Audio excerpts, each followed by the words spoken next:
look at this cutie pie. It's day 3 for this guy. And I'm not exactly sure what his name is yet, but the vet called him Corbett because he was rescued in Corbett. And that's where he was dumped and, you know, where he was for 2 months. So we might call him that. At least I'll call him that temporarily. So I wanted to give you an update on how he's doing. I think it's day 3. I'm a little delirious because I have not had much sleep lately. His stomach has had some issues. And that means I've been up 3 times in the middle of the night last night. And I was up from 4:30 on the night before. I've been disinfecting this bedroom basically the past 2 days, little by little. Yeah, he was quite sick from his, eating 12 chickens a few days ago, or at least killing 12 chickens, and they were all missing. And then he, of course, was trapped. And then he started eating new foods. And then he was taken to the vet and he got all his vaccines. So all of those things together made for explosive diarrhea.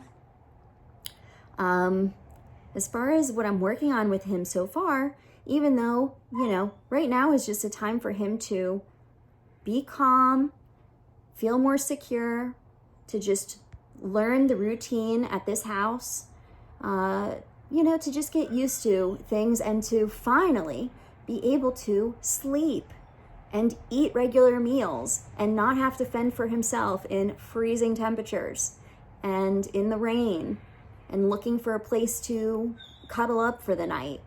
You know, he's been through a lot. People have been trying to catch him for 2 months, and he's been scared, and he's just been through a lot. So he's very tired.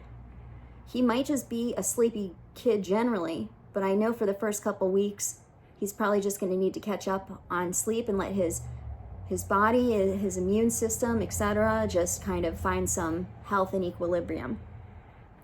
So he's doing great. Even though right now he's in my bedroom and he's staying in a crate, which is over there.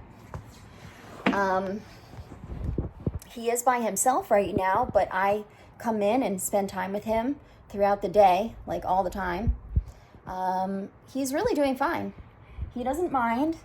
He gets to just be peaceful, and he's getting all the pets and love.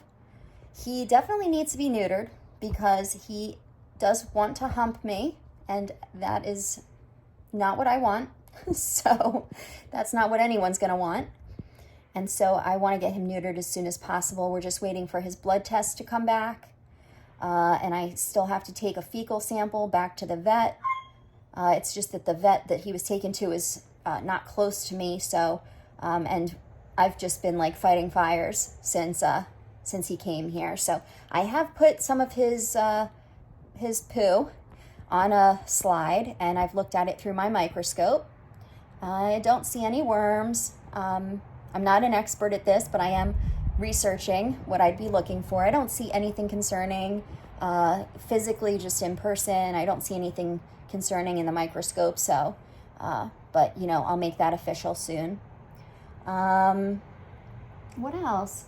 Oh, so I've been doing training work with him just at first around communicating with him in dog language and telling him, I know dog language because I'm half dog.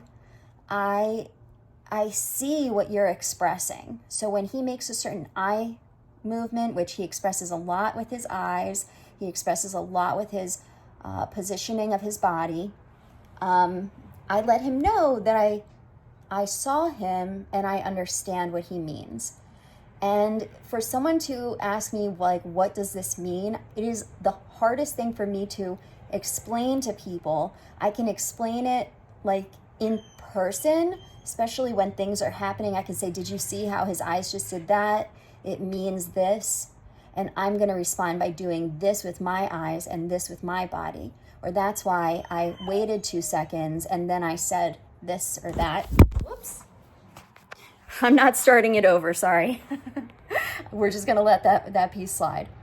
I say, okay, this is why I took 2 seconds of silence and then I responded with this tone and I said this thing to him or whatever. It's very nuanced. And by doing that, that's what led to him this morning standing up and wagging his tail at me. Creating that kind of connection allows a dog to know you're not going to treat them as an object. You're not just going to tell them what to do based on your interests. You're going to relate to them as an individual. And when you do that, it builds trust. It lets them feel comfortable with you, to understand that it's mutual communication and respect. And he starts to look up to me as a pack leader. So he's been on his own for so long now that he just wants to do whatever he wants to do. He's used to being free and off a leash. And so building that connection with him is really important for us to start leash work. He's doing really well on the leash, but, he still does want to do what he wants to do. But considering that, he's really not pulling too much.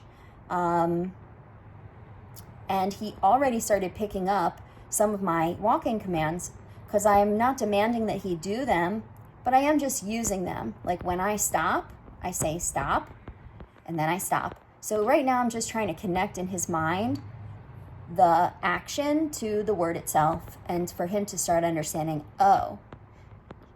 this is what she means when she says that, and I should do this thing with her. He's doing great. He's a smart dog. He's a very smart dog. And so that's really most of the update.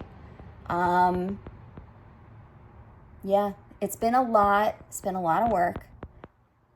I am tired.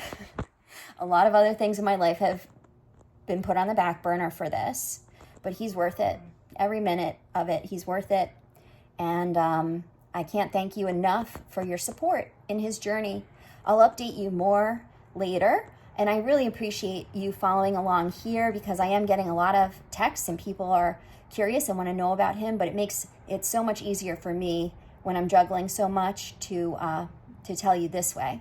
Because don't forget, I'm still running adventures and I have 3 guests here staying with me right now, and I have 3 dogs of my own otherwise. So thanks so much again, and I'll see you next time.